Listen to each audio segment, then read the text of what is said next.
Hello and welcome to Shockk and Miles' comment on Subnautica. Hello! So, Subnautica is an underwater game basically. You can see here the title screen. It's very nice graphics as well. This time I'm going to be, this is actually pre-recorded first edition, I'm going to be commenting after the fact. So, what do you know about Subnautica so far? Well, I've seen you playing it before. Of course, this was back in build 20,000 and something. I see it's up at 31,000 now. It is. This gets updated quite a lot. Last time I played it was in only a month ago, but that was back in build 29,000, and this is already at 31,000. They get stuff done really fast, and it's changed. As you'll see, it's changed quite a bit since you last saw it. Yeah, the from what I gather, the developer is really good at what he does. And is it a team or is it just a guy? Oh, I don't even know actually. I'll have to look up on that. I've never actually checked. Either way, they really do good work. I've seen the graphics of it. Oh yes, this game is it takes quite a while to load the first time you open it, and this is the first time I've opened it in this version. Mm-hmm. It does a lot of pre-caching. Pre-crashing. Pre-crashing, yeah, we used to call it pre-crashing back in the day. I've done a little bit of a look-up here. Right. Subnautica here, early access. It's $14.99 GBP, Great British Pounds. Oh. Wow. And or $19.99 US dollars. Right. It's also, interestingly enough, 19.99 euros in both Eurozone 1 and 2. That's interesting. 6.8% more expensive than in the UK zone. Oh, here we go. Anyway, here we go. Intro sequence. Yeah.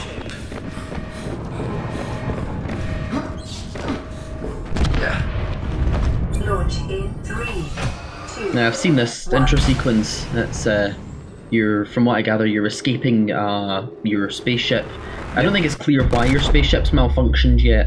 No, not yet. All you can see through that hatch above, the spaceship seems to explode. Things go flying. That's pretty good representation of what free fall's like, I suppose. Ooh. Pretty nice. Oh, nasty. Painful.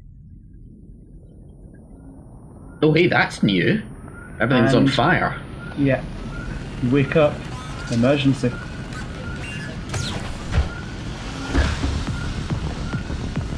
Nice soundtrack there. It's pretty good.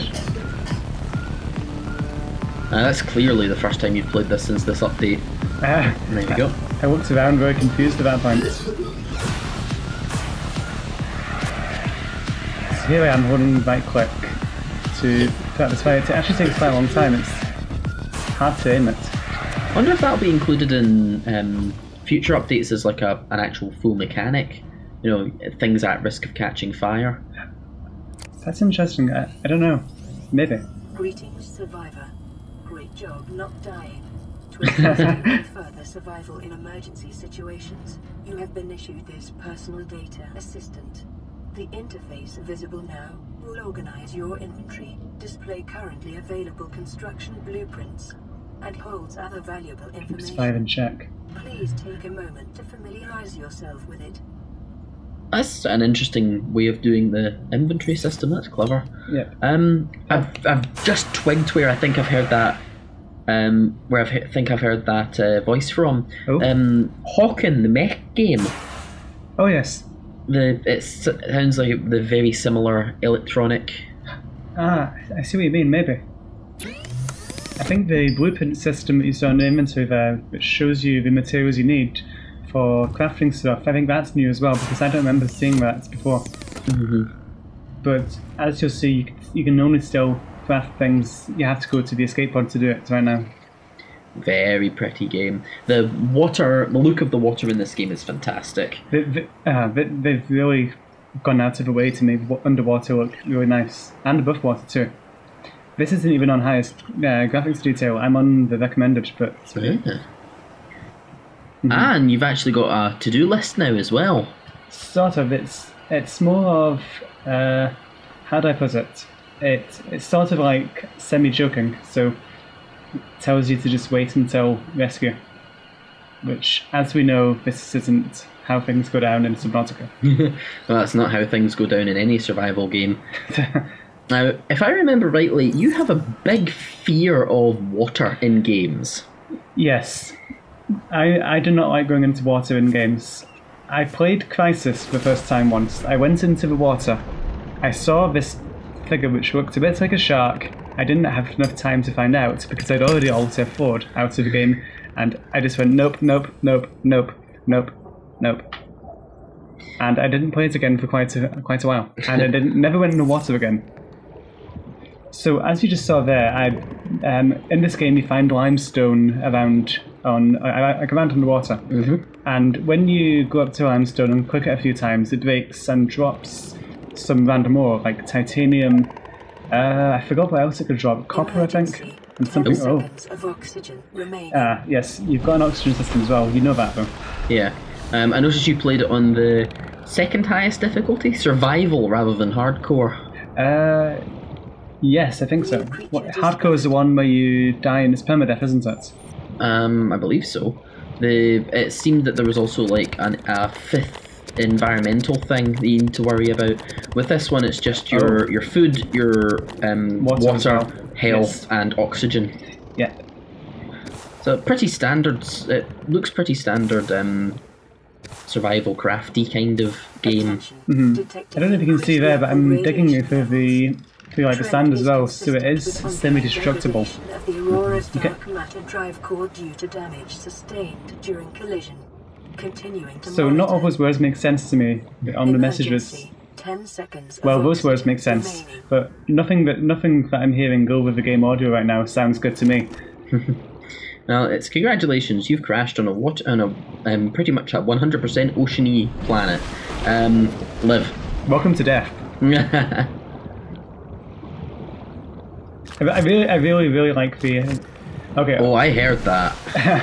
You backed up. You backed up from there with the sort of the speed of someone who has heard that noise and had something horrible happen to them.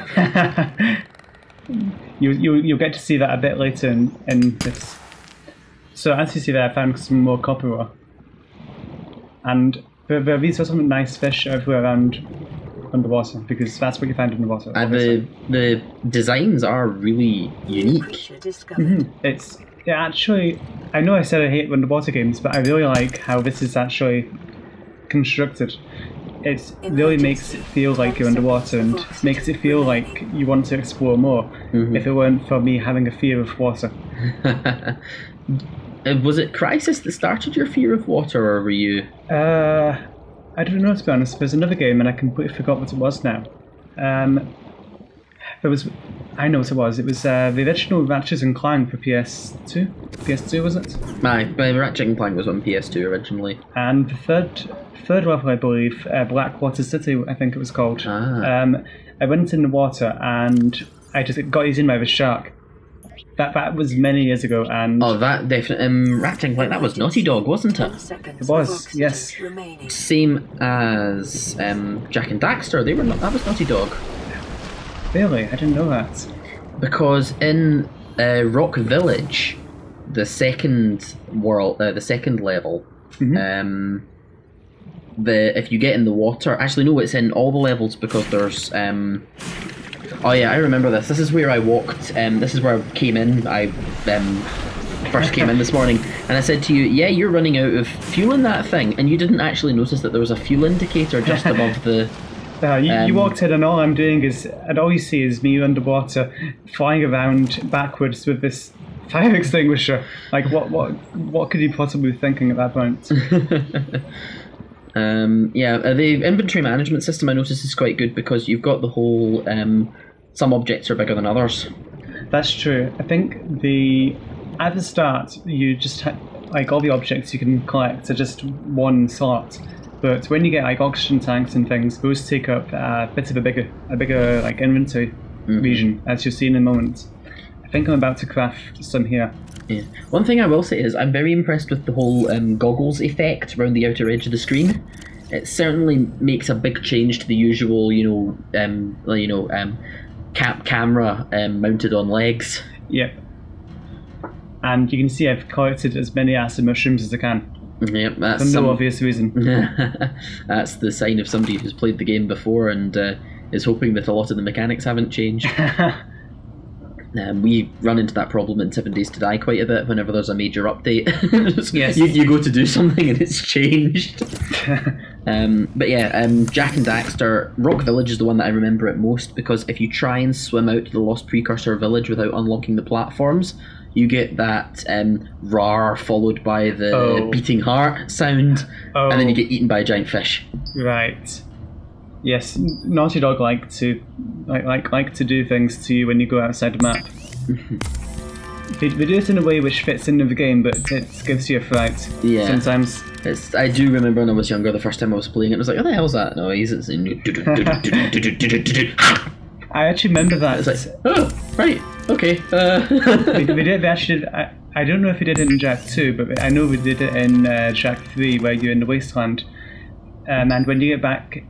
When you get to the edge of the coast or something, I don't remember this exactly, it's been a long time, but I swam like out towards the sea, I think, and I got eaten by a shark there as well. It is normal to be repulsed by the thought of eating a dead animal.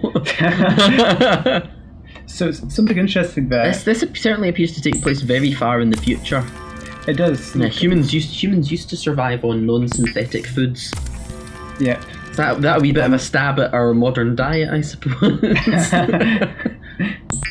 But something interesting there, if you notice, one of the items I could make is, I think it was O2 pipes. Mm-hmm. I've not actually had a chance to use those because, I mean, I've played this game a bit before, but I've not played it very much. So I don't know how much the oxygen system is developed.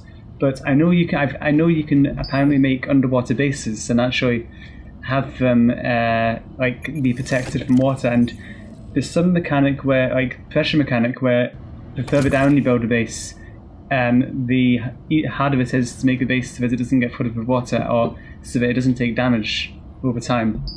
Water pressure is a cruel mistress. Yes. I do quite like the crafting system in this. It's a lot simpler than a lot of crafting games. It's reminiscent of 7 Days to Die, where you don't exactly need to remember recipes. You just need to have the right stuff in your inventory at the time. You did used to have to put in the recipe manually the first time you made it in 7 Days to Die, but now it's just you choose it from a list, I think. That was Alpha 13 that introduced that, I think. Right. I switched away from the Minecrafty style crafting. I mean, the Minecraft style crafting's got its place, but as we play things like the 1710 pack and stuff, which has got over 200 different mods, trying to remember a whole load of different recipes does get a bit hard. You'd better have what's it called, NAI, to find a recipe for something, or have several thousand wiki pages handy. So I see here you've built a scanner. I have. Is that for? I mean, I'm guessing, are there certain things that you need to scan before you can pick them up, or is it just to get learn additional recipes and stuff? I don't know exactly, but I'm guessing scanning does something, because it's the first utility tool you can make. So I built one of these, and I'm just going around right now trying to find things to scan with it. It takes us a while, and you have to keep it locked on to the thing. So I think I go for this fish here, but it's kind of hard to get it because it won't stay still. Caution. Continued degradation of the Aurora's drive core may cause a quantum detonation.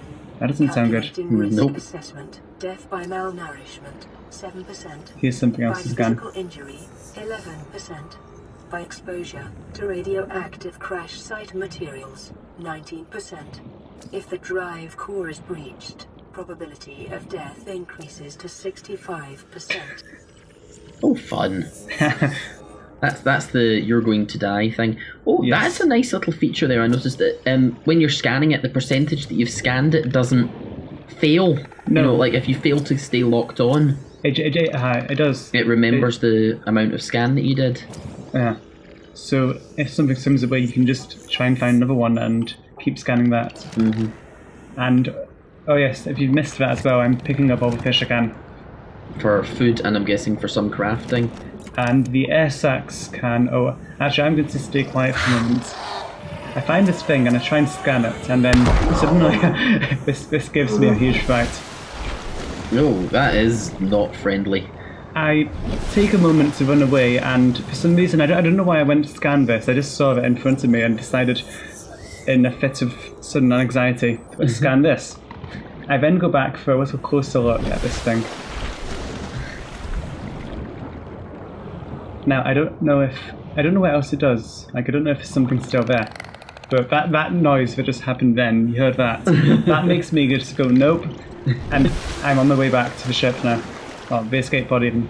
So, all in all, what do you think of Subnautica as a game? As a game, I mean, is it just to you? Is it just another survival crafty game, or do you think it's something a lot more? To be honest, I don't really know yet. I think it's actually a pretty good. It's got a pretty good base. It's got a premise that could actually work really well. I've not seen much of it, but I've seen enough to know that the ocean looks pretty nice to explore. Mm-hmm. I don't know if I'll continue to play it, but I want to. If you know what I mean. So I noticed there's no autosave either. No, I know if I nearly closed the game without saving, which would be not pretty disastrous. I was going to say not too bad because I nearly got blown up on my first day, but so there you have it. That's Subnautica, but I don't know if I'd continue playing it. It's pretty fun, I guess. Well, you go in and you play it on occasional updates, which I suppose is the good thing. I mean, if you look at things once again like 7 Days to Die, I mean, we play it for a couple of weeks and then we go, oh, right, okay, now we're getting swarmed again, or oh, that was a cheap death, and you just sort of pack it in. Mm-hmm. Yeah, we're laughing because we have been recording 7 Days to Die footage for another mini series that we're going to be working on, and it's not as bad as it was on our first try, but we make more comment to that in that video. So we say that now, but once we get to like the 7th day, I think we might just 7 Days to Die for no reason. We might just nope on the 7th day and just stop recording it. But as I said, that's for another day. I don't think Subnautica will have that problem necessarily, because Subnautica is more of a progressive exploration game rather than something which you have to survive for a while and then prepare for this huge horde. Subnautica is more, from what I understand, it's more you progress slowly as you explore, and you can choose it to, and you can play at your own pace as long as you remember to catch fish and don't die. It feels a bit more Minecrafty, with a bit more of a, I'm not going to say story driven because it's not story driven, but it's got a narrative. That's the word I was looking for. It does. It has a narrative. They are working on more of the story like features. Like you saw that intro sequence before where I have to extinguish fire, and I don't think they added the actual intro sequence where you're falling out of the ship. Not falling out, escaping. Ejecting, that's the word I'm looking for. They didn't add that until like quite into development as far as I know. So they are working on stuff to do with the ship and getting back into the ship and stuff like that. For an alpha, it's exceptionally well developed. If it weren't for the fact that I am flat broke, I would probably, invest in it and take a wee look. But I might set up the Steam library sharing and I'll have a wee nosy at it when you're not playing games. Yes, because I'll probably never be playing Subnautica at the same time you are, because I'll hardly play it. Yeah, but the snag is if you're playing, the problem is if you're playing TF2, which you do all the time, I can't access your library. That's true. That's true. You get more advantage out of having access to my library than I would access out of yours. That's very true. Anyway, so that was Subnautica, and I hope you enjoyed listening to our ramblings. Ramblings, yes. Thank you for listening, even. Yeah, thank you for listening. Goodbye. Goodbye.